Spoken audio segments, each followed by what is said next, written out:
మన ప్రభు అయిన యేసుక్రీస్తు పరిశుద్ధ నామములో ఈ పాడ్కాస్ట్ ద్వారా వాక్యం ఉంటున్న ప్రతి వారికి నా హృదయపూర్వకమైనటువంటి వందనాలు. దేవుడు మిమ్మల్ని దీవించునుగాక. కీర్తనల గ్రంథం 36వ కీర్తన 8వ చరణం. నీ మందిరము యొక్క సమృద్ధి వలన వారు సంతృప్తి నొందుచున్నారు, నీ ఆనంద ప్రవాహములున్నది నీవు వారికి త్రాగించుచున్నావు. ఇక్కడ చదివినటువంటి వాక్య భాగంలో నీ మందిరం యొక్క సమృద్ధి వలన వారు సంతృప్తి పొందుతున్నారు మరియు నీ ఆనంద ప్రవాహములన్నది నీవు వారికి త్రాగనిస్తూ ఉన్నావు అనేటువంటి ఒక శ్రేష్టమైనటువంటి విషయాన్ని మనం గమనిస్తాం. మందిరము అనగా దేవుని యొక్క నామ జ్ఞాపకార్థ స్థలము, అనగా చర్చ్, సహవాసం, ఆయన సన్నిధి, ఆలయము. ఇక్కడ ఆయన ఏమి దాచి ఉంచాడు, ఆయన మందిరంలో ఏమి దాచి ఉంచాడు అని చూసినట్లయితే సమృద్ధిని దాచి ఉంచాడు. ఇది ఏ రకమైనటువంటి సమృద్ధి? మనిషికి కావలసినటువంటి ఈవులను సిద్ధపరిచి అనుగ్రహించేటువంటి, ఇవ్వగలిగినటువంటి, తక్కువ కాకుండా పంచగలిగేటువంటి సమృద్ధి. ఇక్కడ సకల సమృద్ధి ఉన్నది. ఈ విషయంలో నేను చేయలేను సహాయం, ఈ విషయంలో నేను ఇవ్వలేను అని చెప్పే విధంగా కాక ఆయన సకల సమృద్ధిని ఆయన మందిరంలో దాచి ఉంచాడు. ఆ మందిరంలో ఉన్నటువంటి ఆ సమృద్ధి వలన వారు తృప్తి నొందుతారు. ఇక్కడ వారు తృప్తి నొందుతారు అని చూసినప్పుడు వారు ఎవరు అని చూసినట్లయితే, ఎవరైతే ఆయన మందిరంలోకి అడుగు పెడతారో, ఎవరైతే ఆశతో ఆయన వద్దకు వస్తారో, ఎవరైతే ఆయన మీద విశ్వాసం ఉంచుతారో, ఎవరైతే ఆయన రాకడ కొరకు నిరీక్షణ కలిగి ఉన్నారో, ఎవరైతే ఆయన రక్తంలో కడగబడి ఉన్నారో, ఎవరైతే ఆయన నామములో మానక ప్రార్థిస్తూ ఉన్నారో, ఎవరైతే ఆయన కార్యం కొరకు మాత్రమే కనిపెట్టుకుని ఉన్నారో, ఎవరైతే మనుషుల మీదకు దృష్టి వెలక, మనుషుల ఆలోచనలకు తలవంచగా, లోక ధన భోగాలకు శరీరాన్ని అప్పగింపక దేవుని కొరకు పరిశుద్ధంగా పవిత్రంగా జీవిస్తున్నారో, వారు దేవుని మందిరంలో వారి కొరకు దాచబడినటువంటి సమృద్ధిని పొందుకుని సంతృప్తి పొందుతారు. నేను వాక్యం వింటున్నటువంటి నా ప్రియ సహోదరులారా, సమృద్ధి లేక, తృప్తిని అనుభవించలేక, కొరతలతోనూ కరువులతో లేమితో ఉన్నట్లయితే ఆయన మందిరములో మన కొరకు సమృద్ధి ఉన్నదని గుర్తించిన వారముగా ఆ సమృద్ధిని పొందుకొని తృప్తిని పొందగలుగుతామని గుర్తించి ఆయన సన్నిధికి మనము చేరదాము. ఇంకనూ తృప్తి లేక, సంతృప్తి లేక, సమృద్ధిని పొందుకోలేక, కరువులతోనూ, ఇక్కట్లతోనూ, ఇబ్బందులతోనూ, మానని వేదనతోనూ, తృణీకారాలతోనూ జీవితాన్ని భారంగా నడిపిస్తున్నట్లయితే ప్రభు యొక్క పరిశుద్ధ వాక్యం మనకు నేటిదినాన్ని సెలవిస్తున్నది. ఆయన మందిరంలో మన కొరకు సమృద్ధిని దాచి ఉంచాడు. ఆయన సన్నిధిలో మన కొరకు సమృద్ధిని దాచి ఉంచాడు. ఆయన యొక్క సహవాసంలో మన కొరకు సమృద్ధిని దాచి ఉంచాడు.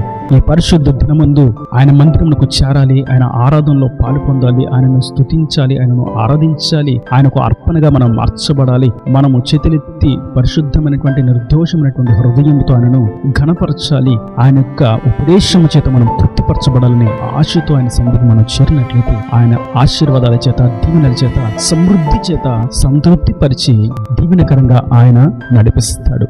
మరియు మరొక విషయాన్ని మనం ఇక్కడ గమనిస్తాం.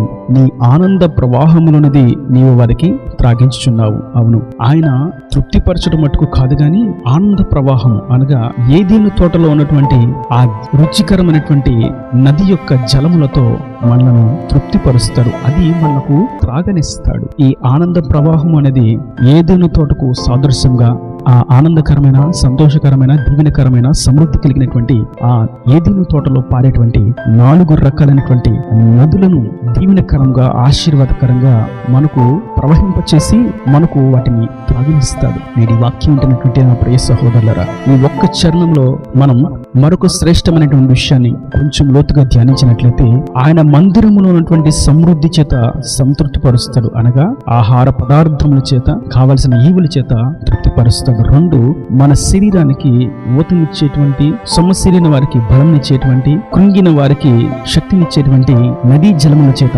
ఆనంద నదీ జలముల చేత మనలను నింపుతాడు, మనకు త్రాగనిస్తాడు. ఈ యొక్క ఆహారము, ఈ యొక్క నీరును మనం లోతుగా ధ్యానించినట్లయితే ఇది మనకు రొట్టె మరియు ద్రాక్ష రసముగా మనకు అర్థమవుతుంది. దేవుడు తన మంచి పదార్థములతో మనలను తృప్తిపరుస్తాడు మరియు కొండ తేనెతోనూ క్రొత్త ద్రాక్ష రసముతోనూ ఆయన మనకు పానీయమును అనుగ్రహిస్తాడు. ఇది రొట్టె మరియు ద్రాక్ష రసం. దీని యొక్క మరొక అర్థం, లోతైనటువంటి విషయం, ఇది దేవుని యొక్క శరీరము ఆయన యొక్క రక్తం. మన కొరకు ఆయన తన మహిమను విడిచి ఈ భూమి మీద శరీరధారిగా మట్టి దేహమును ధరించి మన కొరకు వచ్చి నలపబడి, కొట్టబడి, నెట్టబడి, నగడ చాల వలె ఆయన వైపు దున్నబడి, తలకు ముళ్ళ కిరీటం పెట్టబడి, శిలువలో మన కొరకు మరణించి మరణపు ముళ్ళును విడిచిన పునరుద్ధరణమైనటువంటి క్రీస్తుకు సాదృశ్యమైనటువంటి ఆయన యొక్క శరీరము మరియు ఆయన యొక్క కల్వరి రక్తము. ఇది మన కొరకు మందిరములో, సన్నిధిలో, సహవాసంలో ఆయన దాచి ఉంచాడు. ఇది మనకు ఆనందాన్ని, దీవెనను, సంతోషాన్ని, హృదయంలో గొప్ప నెమ్మదిని, విశ్రాంతిని కలుగ చేసేటువంటి అనుభవము. మనం ఇంకొంచెం లోతుగా ఈ యొక్క వచనాన్ని తీసుకున్నట్లయితే, ఈ మందిరము అనేది మనం ఉండేటువంటి నిత్యమైనటువంటి శాశ్వతమైనటువంటి మందిరం. అది స్వర్గము, పరలోకము, దేవుడు ఉండేటువంటి ఇల్లు, దేవుని రాజ్యము. ఆ నిత్య రాజ్యంలో, పరలోకంలో, నిత్య సియోనులో, నూతన యెరూషలేములో మనం ప్రవేశించినప్పుడు ఆయన జీవాహారమును మనకిస్తాడు. జీవ వృక్ష ఫలములను మనకు తినిపింప చేస్తాడు. ఆ జీవ వృక్ష ఫలము చేత నిత్యత్వమును పొందుకునేటువంటి నిజమైనటువంటి దీవెనను, శాశ్వతమైనటువంటి ఆశీర్వాదమును మనకు ఆయన అనుగ్రహిస్తాడు. మరియు ఈ ద్రాక్షరసము, జలము, ఆనంద నది ప్రవాహము అన్నప్పుడు ఇది జీవ జలము. ఆయన సన్నిధిలో నుండి, ఆయన బలిపీఠం యొద్ద నుండి, ఆయన సింహాసనం క్రింద నుండి పారేటువంటి ఆ జీవ జలములను మనకు త్రాగనిస్తాడు. అది నిత్యత్వమునకు వారసత్వం పొందుకున్నట్లుగా ఆయన మనకు ఉచితంగా ఆ యొక్క జీవ జలమును అనుగ్రహిస్తాడు. నేటి వాక్యం ఉంటున్నటువంటి నా ప్రియ సహోదరులారా, ఆయన మందిరములో ఎన్నో మేలులను, ఎన్నో ఆశీర్వాదాలను, ఎన్నో దీవెనలను దాచి ఉంచాడు. కనుక ఆయన మందిరమునకు దూరము కాక, ఆయన సన్నిధికి దూరము కాక, సమాజంలో కూడుకొని ఆయనను ఆరాధించాలనేటువంటి విషయాన్ని గుర్తించి సహవాసంలో కూడుకొని సహోదరులతో కలిసి ఆత్మ సంబంధమైనటువంటి ఆరాధనలో మనం పాలు పొందాలని గుర్తిస్తాం. ఆయన సన్నిధిలో, ఆయన మందిరంలో మన కొరకు ఎన్నో దీవెనలను దాచి ఉంచాడు. అది ఆహారము మరియు రొట్టె, ఆయన శరీరము మరియు జీవాహారము, జీవ వృక్ష ఫలము మరియు నీరు, ఆనంద ప్రవాహములో పారేటువంటి నీరు మరియు ద్రాక్షరసము, ఆయన రక్తము మరియు జీవజలము. ఈ ఆత్మ సంబంధమైనటువంటి ఈవుల చేత మనలను ఆయన తృప్తిపరుస్తాడు, సంతృప్తిపరుస్తాడు, దీవిస్తాడు, ఆశీర్వదిస్తాడు. వాక్యం ఈ విధంగా సెలవిస్తుంది, ఒకడు ఆహారము తీసుకొని భుజించి పానీయము చేత తను తృప్తిపరుచుకున్నవాడు దేవుని చేత బహుమానమును పొందుకున్నవాడు. ఇది నిజమైనటువంటి బహుమానం ఈ భూమి మీద ఉన్నటువంటి నరునికి అని ప్రసంగి గ్రంథంలో మనం చూస్తాం. అవును, ఒక మనిషి కడుపు నిండా తినుటయు మరియు మంచి నీరు తాగుటయు దేవుడిచ్చే బహుమానమే. ఈ బహుమానం ఎక్కడి నుండి వస్తుంది? ఆయన మందిరంలో వస్తుంది, ఆయన సన్నిధిలో నుండి మనకు వస్తుంది. ఇజ్రాయేల్ యొక్క సర్వ సమాజము ఆ షెకిన మేఘము క్రింద ఆయన సన్నిధిలో, ఆయన నీడలో వారు సాగిపోతున్నప్పుడు వారికి కావలసిన సకల సమృద్ధి వారికి దక్కింది.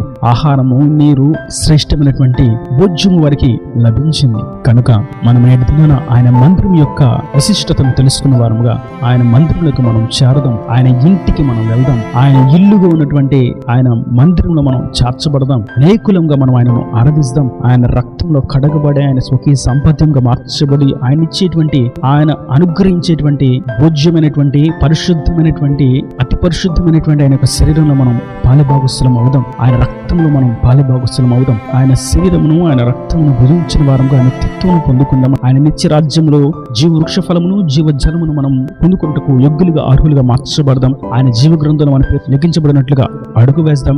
ఆయన స్వకీయ సంపాద్యంగా మార్చబడదాం. నిజమైన దీవెనలను ఆయన మందిరములోనే మనం పొందుకొనగలుగుతామని గుర్తించి ఆయన సన్నిధికి కుటుంబముగా అనేకులను తీసుకుని వెళ్దాం. దీని ఆశీర్వాదానికి వారసులుగా మార్చబడదాం. ఈయన దీని మాటల ప్రతివాని హృదయంలో నీరు కట్టి ఫలింపు చేయను గాక.